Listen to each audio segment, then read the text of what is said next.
So, look, this partly goes to the point that I made the other day on the bombings and shootings inside of Istanbul's airport.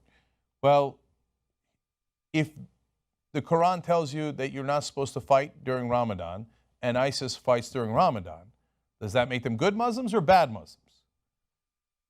Look, I'm not an authority on it. I left the religion. I left all religions because I think they're nonsense. They're not remotely true. They have good, positive things like help the poor, and they have disastrous things like kill everyone who doesn't agree with you. But they also say don't do bombings, and not bombings, they didn't have bombs back then, but don't do violence, don't do warfare during Ramadan, but ISIS does it.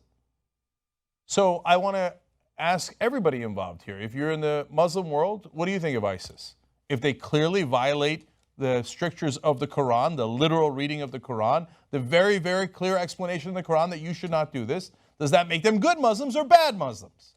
Seems to make them bad Muslims. So maybe you shouldn't follow them.